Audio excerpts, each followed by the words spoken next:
influence brought by the organization as to how to achieve or how to conduct the project.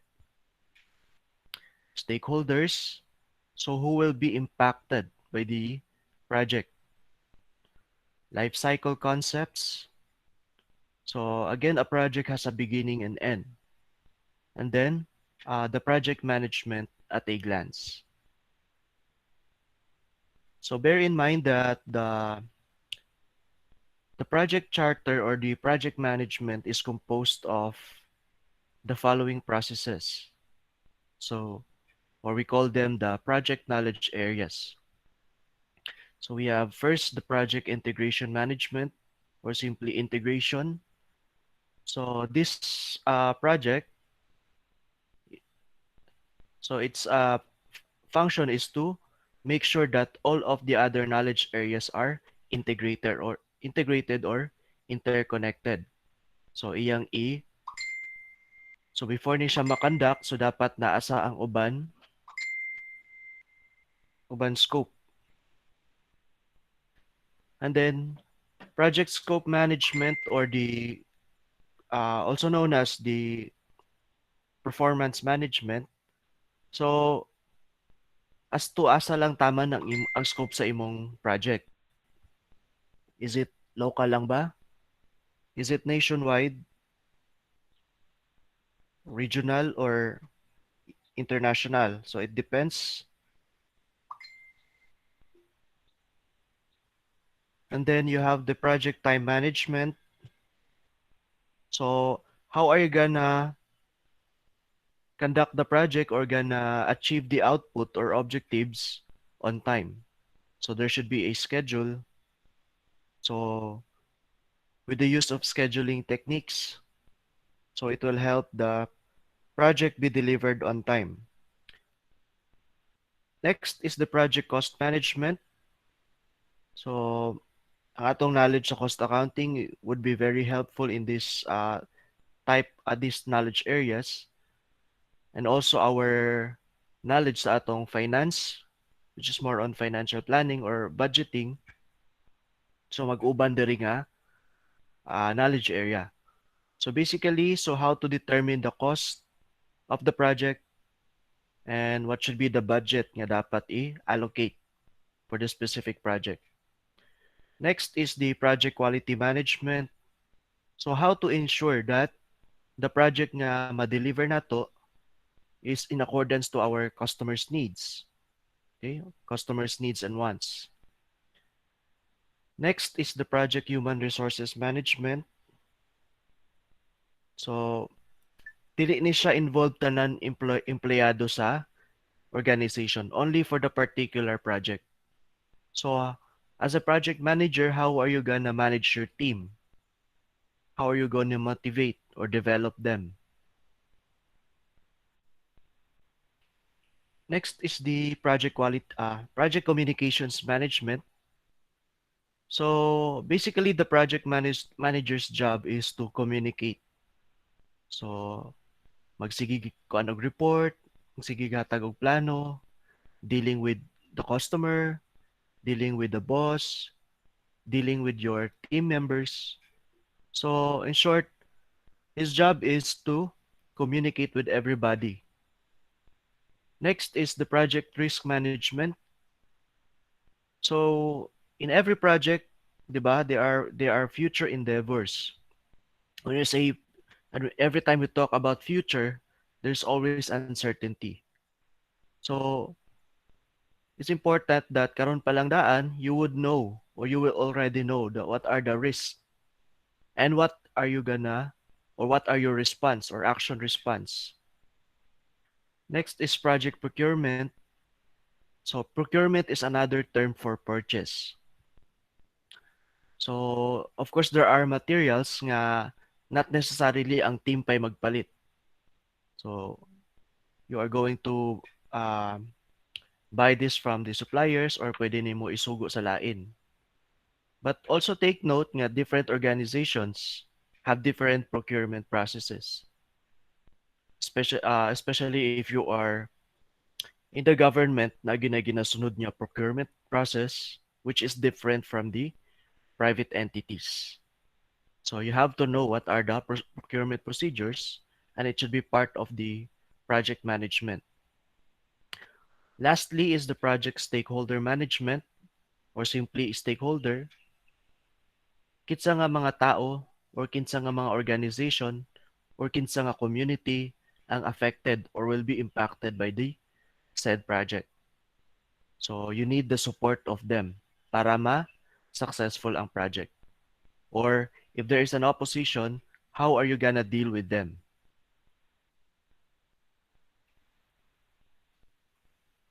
So next is how to differentiate a project from a program. So when you say project or when you talk about project, it is a temporary endeavor. Okay, so when you say temporary, it has a specific start and end. Okay, so dili siya routinary. So unique siya, it's undertaken to create a unique product. So the output, so it could be a different item or part of or a sub-item of another product. So it depends. It could be a service or a result. So kung service imo gina-provide, like for example, bookkeeping or let's say establishing a budgeting system or preparing a financial statements. So kanang service is it is always written. Okay? So report ang imo gina-submit sa client. Or perhaps nag-request sila nga to conduct an audit or to conduct a forensic or fraud audit.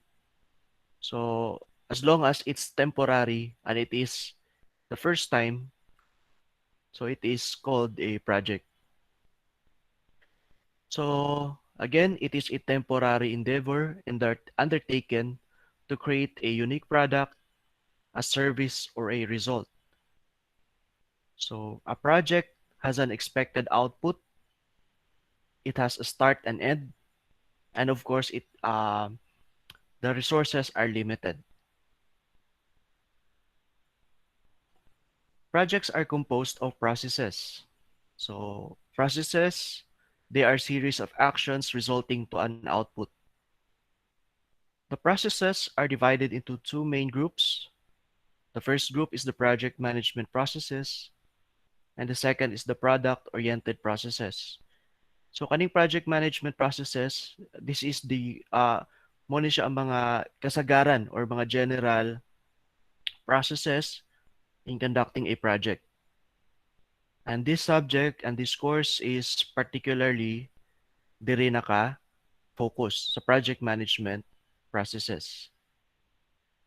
The second one, the product-oriented processes, it talks about what are the specifications. So kung sa output, unsay iyang specifications so that we can say nga kani nga output mo gini ang inline or mo gini ang gi-desire sa atong client. So as we know, varies, service varies. So we cannot have a general knowledge for that. That is why the main focus of the project management is only in this first group, the project management processes. Program, it is a group of related projects managed in a coordinated way to obtain benefits and control not available from managing them individually. So much broader ang program kaysa sa project. In a program, under program, pwede nga daghay projects. So example ani is, for example, ang government has a build, build, build program. So under the build, build, build program, there are a lot of infrastructure projects. Another is the Balik Probinsya program. So it's another program, but it has a series of activities or outputs. Portfolio is a collection of projects and programs managed as a group of collection of projects and programs managed as a group to achieve the strategic objective. So this portfolio is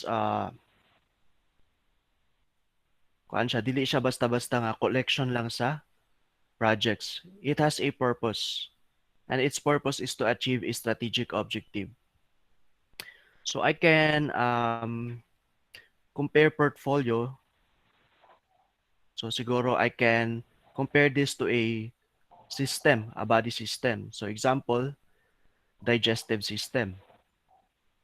So under the digestive system, so it has a lot of parts doing its different functions. So kindly mute kinsa nang nag-on. Okay, thank you. Portfolio is a collection of projects and programs managed as a group to achieve a strategic objective. So it has one objective, but under its the portfolio, it has a collection of projects and programs.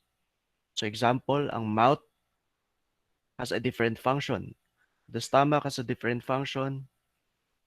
The intestines has a different intestines have different functions or different results or output. However, they only have one objective. Okay, so that is to nourish uh, the being or the creature.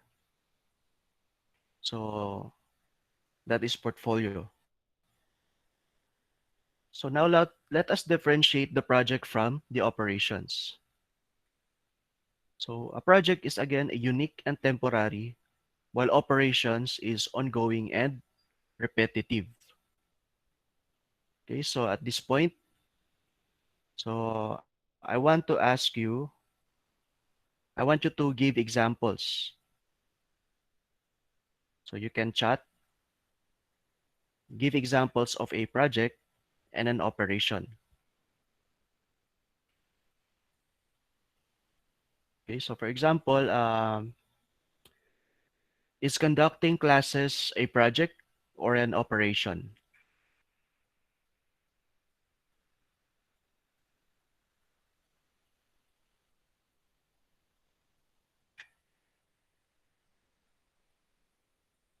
Okay, so a lot of you answered operations.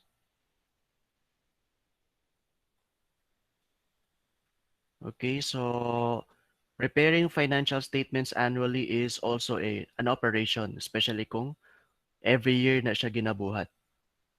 But if once lang, that's a project.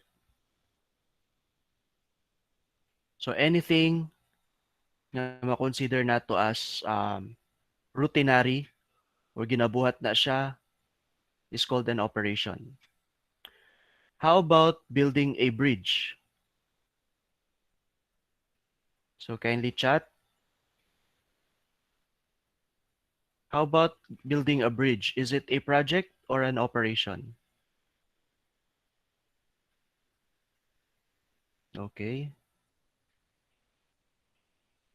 So a lot of you said it is a project.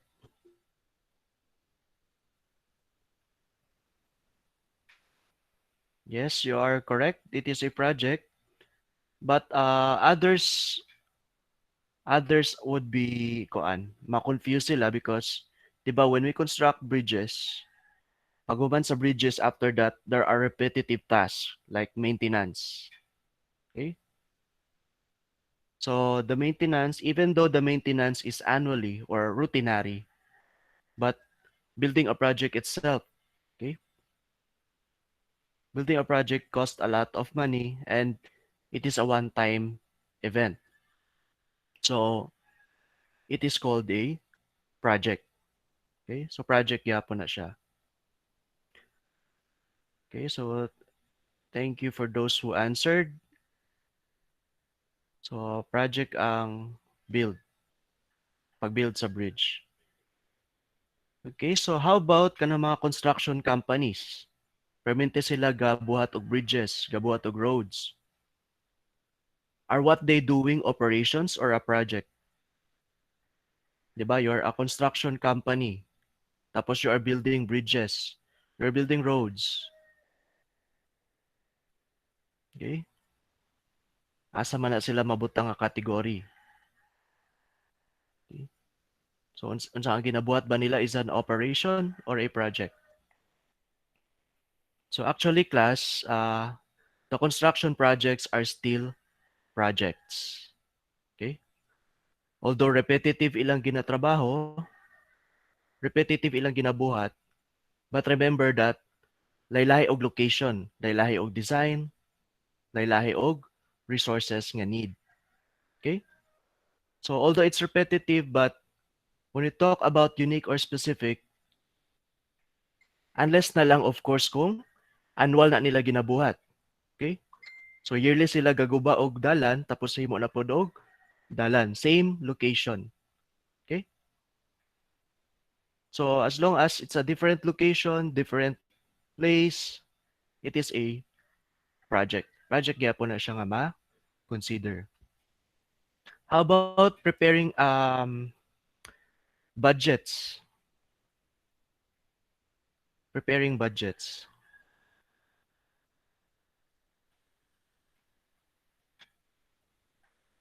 Okay, so it is an operation. Okay, so annual na siya every part na siya sa trabaho sa finance. Okay, so operations na siya. But okay, so someone said niya si Miss Joyce operation siya but sometimes it depends on kung unsa gi budgetan. Okay, of course if that project is unique again, that ma-consider na siya as project. Okay? So lahi siya. Dili siya annual nga, dili siya permitting nga ginabudgetan. Like for example, Neo LMS. So we don't usually budget for that.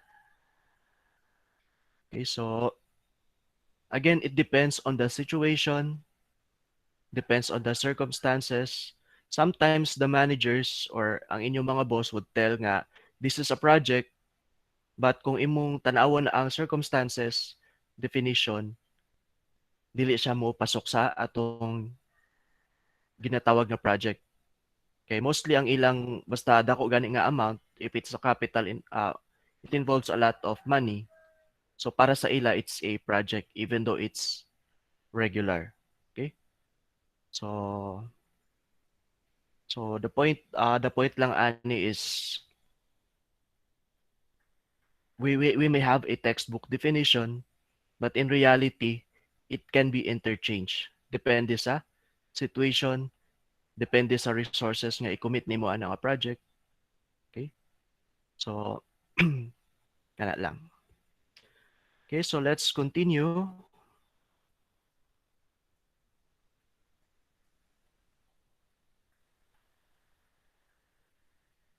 Okay, so we have the triple constraint in conducting a project.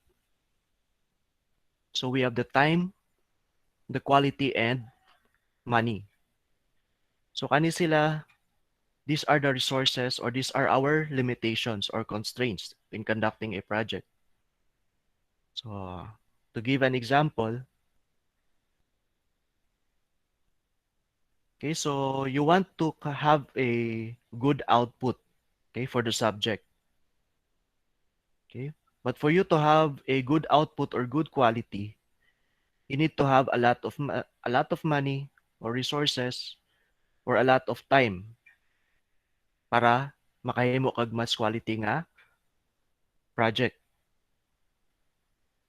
As to time, there's always a deadline.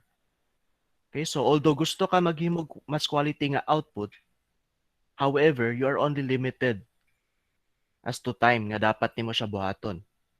So you have to adjust the quality. You also need to adjust the money resources for that particular project. As to money, okay, so although gusto ka maghimo og quality, however, ang problema sa nato ana is the budget enough for that project. For example, gusto ka kaslon nga bongga kaayo. So you want all your guests, 1,000 ka buok, gusto nimo naa sa imong kasal. Gusto nimo daugon ang kasal ni Dingdong ug ni Marian. However, your budget is only 50,000. Okay, so kaya ba na siya? Okay, so obviously not. Okay, so kaning quality time and money, muna sila ang imong permente i-consider. Every time, for example, sa quality, ang imong client gusto og inani nga output. Okay? However, the time and money is constant. So dili na siya pwede. You have to negotiate with your client. Otherwise, the project will be doomed. Okay? Or dili siya mas successful kay gusto niya quality, however dili niya gusto nga pahabaon ang deadline or increasean ang budget. However, of course, there are other means para mahitabo ang iyang gusto without really sacrificing time and money. So, kaya buhaton, walay problema. But as a project manager, kung tanaw ninyo nga, medyo posible iyang gusto pabuhaton, gusto niya good quality, however, di niya gusto kuanan ang deadline, di po niya gusto dungagan ang iyang budget, then you have to communicate with them nga it is not impossible. It is impossible. So, ayaw mo kahadlok kay basin unyag ka ng in the future makuan mo nga dili mo gusto ma-disappoint inyong customer. However, sa inyo pong dili gusto pag-disappoint, na-disappoint na noon kay wa na successful ang project because a lot of problems will arise if dili na siya ma-address later on. Okay, so in conducting a project, always remember there are 3 constraints. If you increase the timeline, it has an effect either in quality or it could be both quality and money. If you want to increase the quality, then you need to know if na ba siya impact sa imong time, sa imong deadline, na ba siya impact sa imong resources. And of course, kung money, dapat mo match po siya sa imong quality or kung dili magani, kung mas more than magani ang quality, what can you do? What are the specific activities that you can do nga dili gyapon maapektuhan ang money but will give you a quality output.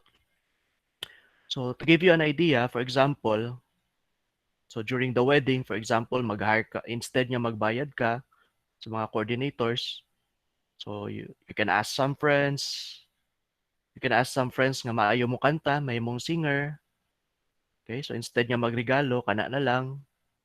So these are some of the means to solve or to balance the time, quality, and money. So successful projects, these are the qualifications or these are the characteristics of a successful project. First, it deliver all the requirements. So the project delivers all the requirements. Second, it's within the cost or within the budget. Third, it should be within the schedule. And most importantly, it should satisfy your customer or client. Next is the project manager.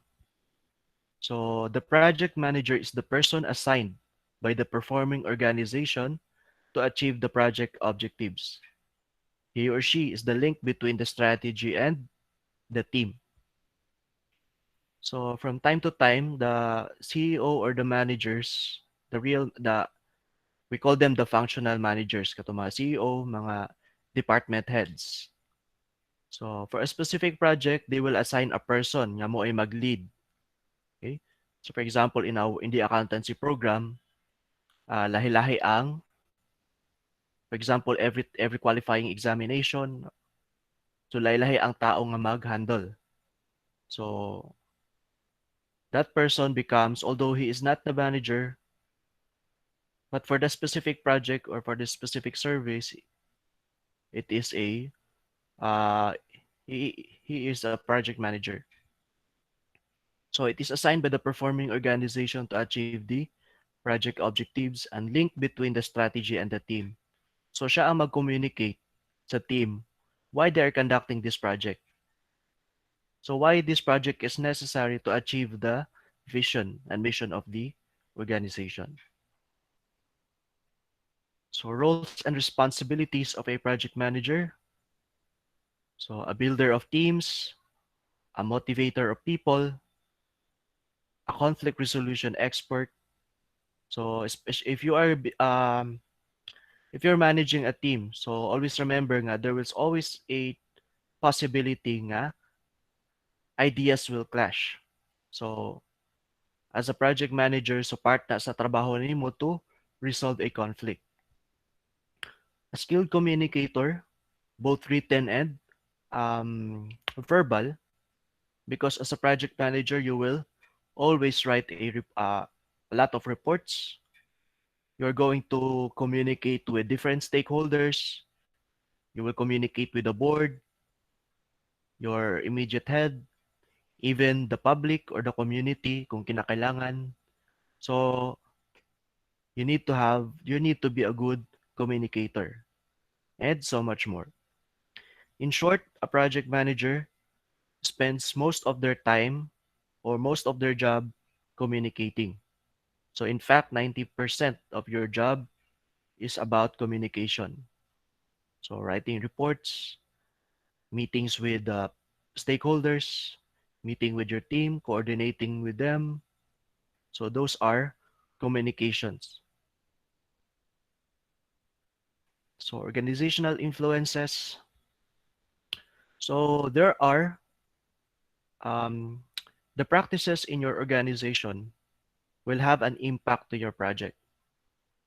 So the way of communicating, verbal ba ni siya, face-to-face, virtual meetings, na social media. So this will also affect in your communication. The company mission. So always make sure that what you are doing is always in line with the company mission. It does not violate any company policy and the leadership style of the organization or the managers. So these are influences, organizational influences. So I call this the internal influences that has an impact on how are you going to conduct the project. Okay, so katong sa case study gain na, it refers to the structure. Okay, so what is the best organizational structure for that specific project? So walay best niya structure aning upat because all of them it depends unsay kailangan sa project. So refers to how the project team is organized. There are four common structures. Functional, each staff has a superior. Okay, so each staff has a superior. So you're both communicating to a staff and the superior.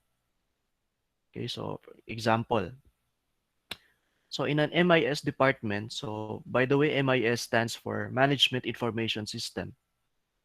So all departments that needs information. So for example, sa HR, sa accounting, sa finance. So to have a good MIS or to create an improved MIS, you need to have a representative of each department. And of course, you need to communicate with their superiors. So sa HR, communicate with the HR HR HRMD director, finance. So pwede ka sa controller. So it needs project coordination. So wala kay authority over them, but what you have is a kuan. Ang imong trabaho as a sa pagka-project manager is more on coordination with them. So asking for their inputs. Second structure is called the projectized. So the project manager has its own staff dedicated to a project. So mag-create gyud og um, hierarchy for that specific project only. So you as the project manager, ikaw na automatically ang manager. You have the full authority over your staff And then the staff is dedicated 100% to that project. So unlike sa functional, mangayo lang kag information sa ila or mag-coordinate lang ka. However, there are different jobs na agyapon. So while they're working in a project, napod sila kaugalingong project o kaugalingon niya trabaho.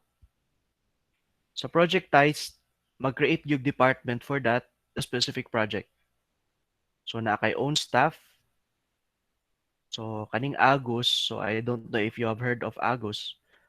Muni ang project sa Agusan del Norte nga provincial government. So the purpose of that project is to help the local SMEs within Agusan del Norte. So kumbaga mura siyang Shopee for or Lazada for the local products of Agusan del Norte. Okay, so if you're from Agusan del Norte and then you have your own products, food products, you can register sa Agus para matabangan. Okay? So sa Agus team, naa sila project manager, napod sila kaugalingon niya, staff. They are independent from other, kumbaga na sila separate office for that specific project only. Next is the matrix balance. So coordinating the staff of each department. So anak it is similar with the functional, kaso lang sa matrix balance you have authority over the staff. Okay? You have the authority over the staff of each department. Dili na ka mo direct sa ilang superior. So example is your SSG department or SSG, Supreme Student Government.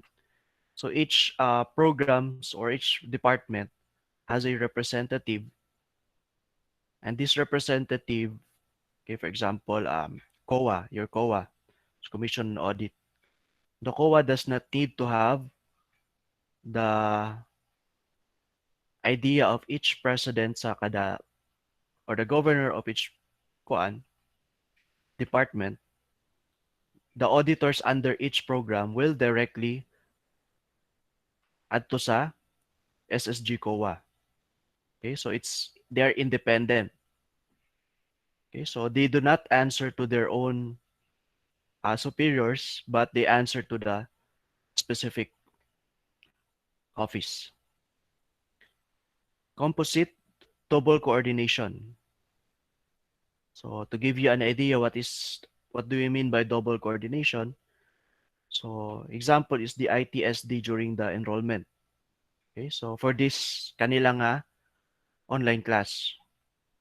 Okay, so the ITSD needs to coordinate with the different departments, accountancy, business ad, CSP, nursing, and so on.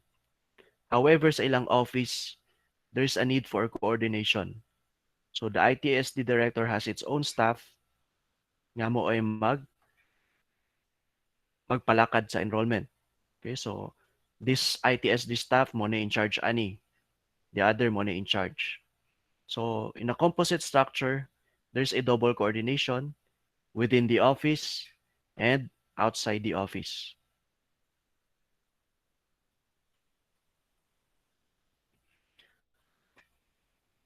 Another thing to consider are the organizational process assets. So when you conduct the project, you need to understand the plans, the processes, policies, and procedures used by the organization. So remember, if, for example, if you're in the government, you need to consider a lot. Okay? So what are the specific processes? What are the specific policies for them to conduct a project? Okay, so what is the budgeting procedure? Unsay procurement procedures ka dapat nimo i-follow? So all of this will affect. Okay, so especially sa government, dugay ang release sa kwarta. So you have to take that into consideration. Okay, so corporate knowledge base. So what are the usual knowledge nga ready sa imo? What information ang pwede nila ihatag or that is readily available for you to conduct the project? Aside from the organizational influences, we have the outside not outside, but the macro factors, or we call them the enterprise environmental factors. So first is the organizational culture. So in conducting project, you have to understand your culture. For example, sa Spain, they need to sleep in the afternoon for 1 hour. So nana siya impact sa imong timeline, or perhaps kaning organization dili pwede nga dili magpakaon. So especially kung mahuman ang milestone or naay mabutang mahimo nila nga output, so dapat it's either magpapitsa ka, pabongga ka, celebration gyud niya kuan. But of course it depends. There are cultures nga dili kayo sila particular sa inana. But again, you take into consideration the culture, your organizational culture. Government or industry standards. So part na siya. So what are the regulations? Okay, so what are the specific standards that you need to do to have the to conduct the project? Existing human resources. So of course, if limited ta sa human resources, you have to work on kung unsay trabaho nga pwede nimo ipabuhat. Especially kung gamay lang ang team or human resource. So there's a need for a um, multitask. Marketplace conditions. Okay na ba siya nga himuon nga project karon? So for example, the SM project, SMCC City Butuan. Is it already okay to open? Okay, at this point. Okay, so the marketplace condition is very one of the factors that can influence sa imong project. Political climate. So kani ba nga administration is against ani nga industry, or will it support this type of project? Next, commercial databases. So the information bank or the data bank, kung kuan ba siya kanang dagan ba siya data nga ma-provide sa imo, or you still need to look for other data for the project. Lastly is the project management information system. So is the MIS well coordinated? Okay, so can they provide the necessary information, necessary reports? Okay, so these are factors or environmental factors that you need to consider before implementing the project, or before in the planning of project. Stakeholders, these are persons and organizations who are actively involved in the project, or those whose interests may be positively or negatively affected by the performance or completion of the project. So of course, the stakeholders, dili tanan ana mo support. Okay, so naiuban niya against. Okay, so still you need to consider them, kay it might or it may result to your project nga madili na hinoon ma-successful. So you have to communicate both of them. So sa katong mo support sa project, you need to constantly update them, and you always need to ask for their support. And then for those opposing the project, you need to communicate with them and then ask the root cause why they are against with the project. And of course, upon knowing kung anong against sila, then you might do something sa project para at least ma-mitigate or ma-lessen ang ilang opposition. But of course, if it cannot be done, okay, so at least nakailain way how to mitigate that um, opposition. So aside sa outsiders, so take note that the project team is part of the stakeholder. So project manager, Of course, siya ang involved nga ma-successful or not ang isa ka project. So he will lead the way or he will lead his team para ma-successful ang project. Performing organization, so sila usually ang beneficiary sa ginabuhat nga project. So for example, you are establishing an internal audit department or a finance department. So bago pa lang. Okay, or perhaps dili siya bago but you improve their system, you improve their processes. So they are the beneficiaries of our project. So they are called the performing organization. So kinsay magpadayon pag mahuman na ning project. Next, the project management team. So of course, you are one of the stakeholders. So if the project is successful, that means you have done a good job. Okay? Or mo na siya. Nindot na nga feeling sa mga project management team if the project that they're conducting will be implemented successfully. Sponsor, kinsa ang nag-fund ani nga project? Kinsa ang nagpasiugda? Okay? So, of course, siya man ang nagpasiugda, siya man ang nag-fund, nagidi siya impact sa iya. And others could be community or a group of organization or an organization. So, it's very important that you know all your stakeholders. Okay? You need to communicate with them.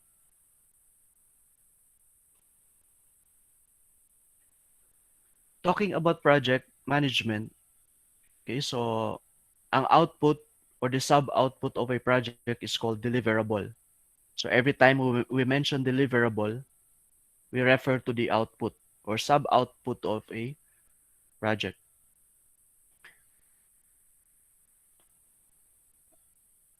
Economically wise, before conducting a project, dapat na siya mag-conduct sa og feasibility study to determine if this project will really add value to the organization or maka-increase ba siya og more cash inflows rather than cash outflows. So para dili masayang ang effort sa project management team, a feasibility study is conducted. After that, pwede na magplano sa project. So project management at a glance. So sa tanan ni siya nga management or knowledge areas. So what are the inputs? So you need to have an input para ma-process na siya in converting into output. Okay, so when you conduct the project, when you conduct an event, so you need inputs for planning purposes and then process the inputs and ultimately the unique product and the service. Okay, so this ends our discussion. So I wanna ask your thoughts.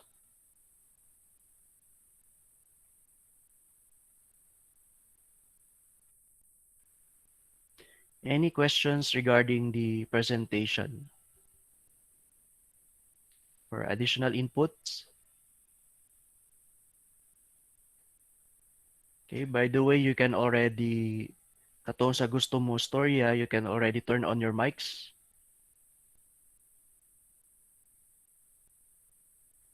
Yes, there's a question, si Joyce, sa pwede ba daw mag-ask sa PPT? Yes, I will upload this in the in the FSU you learn. So by the way, naana dito yung video. So I hope you already watched the video and then recording of the discussion will also be given.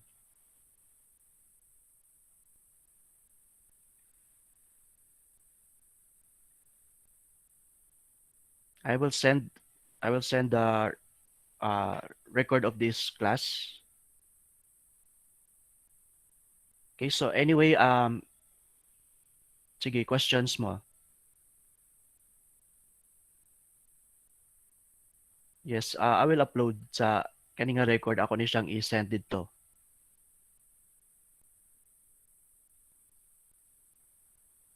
Okay, so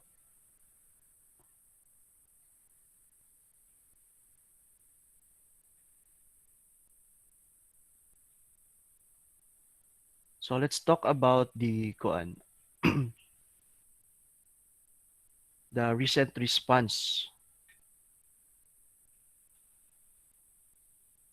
Okay, so for example, do you think the IATF or the task force nga kuan sa COVID is using the project management concepts?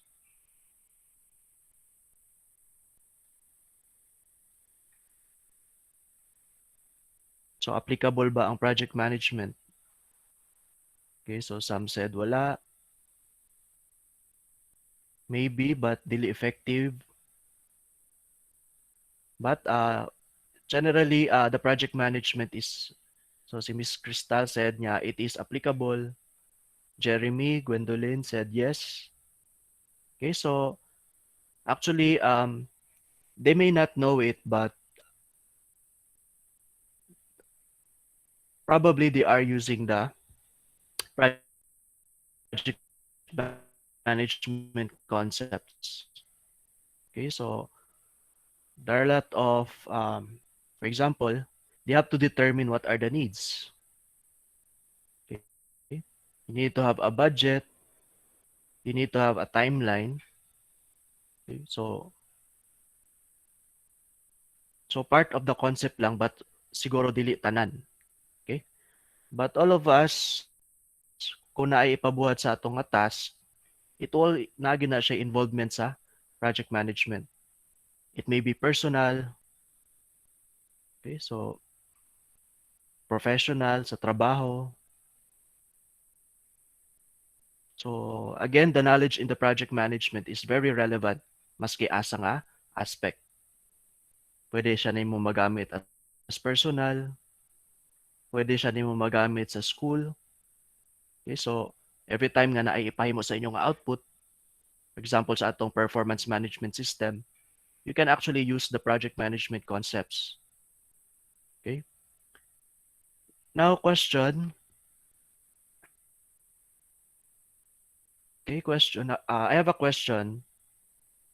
Is it necessary to plan before implementing a project? Hindi nga, pwede man mo na siya i-implement diretso. What are the benefits kung magplano ka?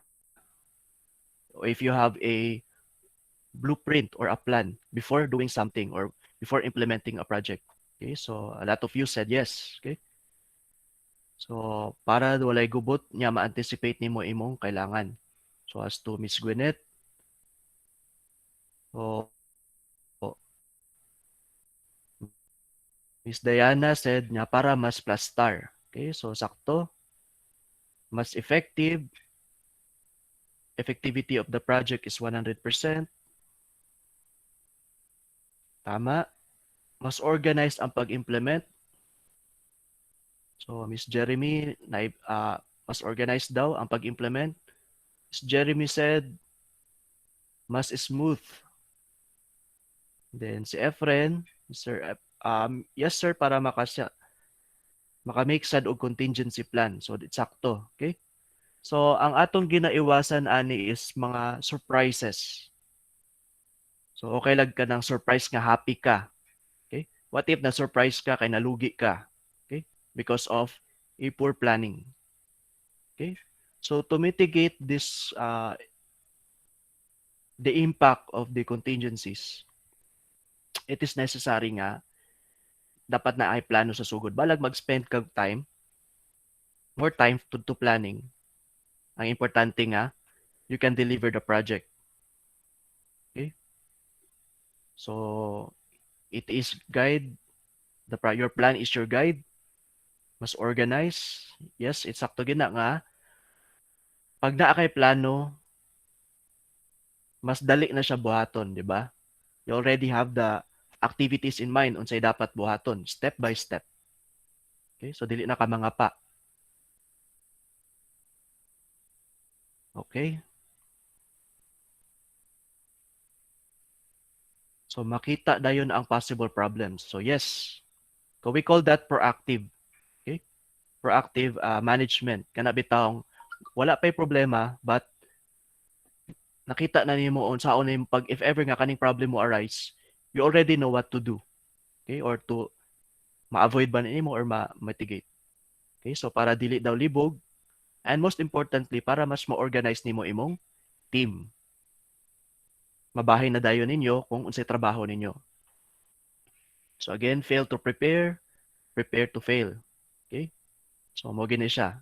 Sa management, planning is everything. But ang ako lang kuan sa inyo is that it doesn't mean ya kaning plano nato mo na gid ni siya or wala na changes ani. Okay? Again, this is only a guide but along the way some circumstances will happen. Okay? So some circumstances will happen nga maka change sa dagan sa atong project. Okay? So remember the project has a start and end. So unsay pasabot nato sa end? So the end means na-deliver na. Second, posible nga gi-end na ang project kay wala na resources or nag-change ang mind sa sponsor. Okay, so or they just choose to abandon the project. Okay? So especially sa may a lot of government projects gina-abandon. Okay, so lahi nag-priorities, lahi na og kuan. So wait this okay. So so I can actually observe sa inyong mga answers nga kuan. You have most of you already studied beforehand. So that is why I'm glad that you started reading the kuan. Okay, so and most importantly, dili sayang ang resources. Okay? Dili sayang ang kwarta sa pag-spend. You make sure nga nakaabot ka sa deadline. Okay? So the next class we will now focus on the different knowledge areas. So starting with the stakeholders, so how to manage the stakeholders, and then the um, how to create a project charter. Okay, so I will upload the case study and the recorded sa Neo LMS, and then you may start, you can already start answering the assessment or the quiz. Okay, but again, it's up to you. Okay, so pwede karon nimo buhaton, pwede as long as dili mahuman ang semester. Okay, so any comments?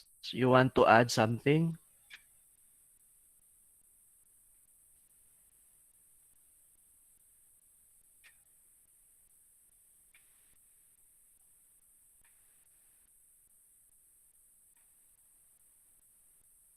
Okay, so for case study, so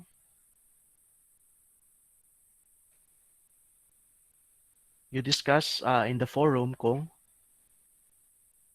ni-agree ba mo atong answer or not. If you have a different way on handling the case. Okay, so again,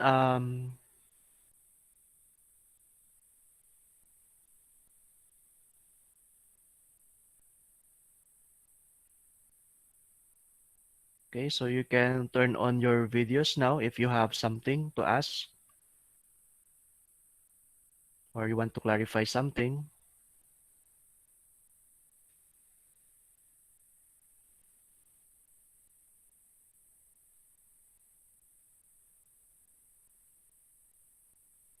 Okay, nakalimot ko og pray gay na. So we did not start with a prayer. So your answers are all correct?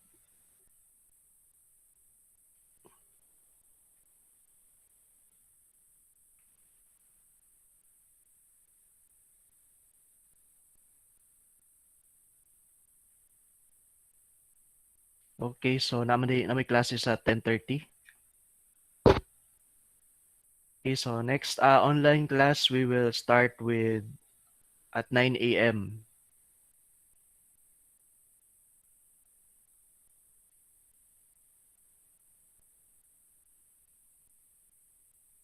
Okay, so 9 a.m.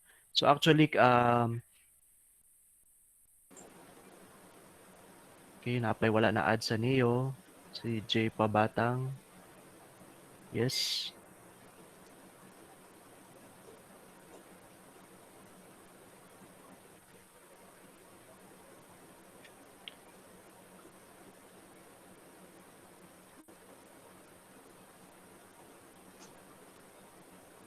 Okay, Nay nag-turn on sa mic, so gusto siya mo kuan, storya.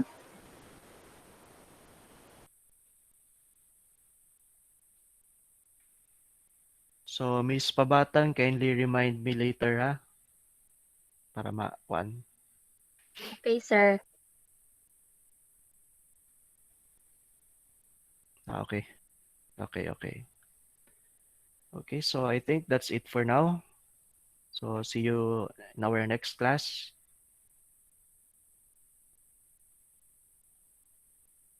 So, those nga wala pa na-add sa Neo, so make sure nga na-enroll na mo sa OPIS.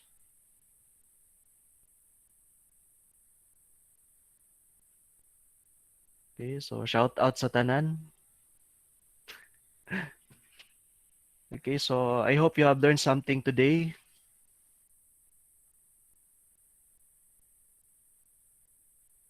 Okay, so see you and have a great day. Thank you. And then for those your comments, your answers. So thank you for the participation. Thank you, sir. Thank you, thank you.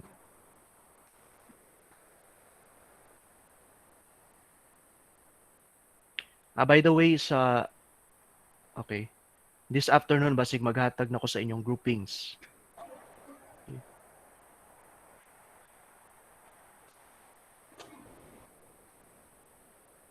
okay, so just be updated sa atong FSU you learn. Okay, so bye. Bye, sir. Bye. Bye, guys. Bye, Ay, sir. Bye, sir.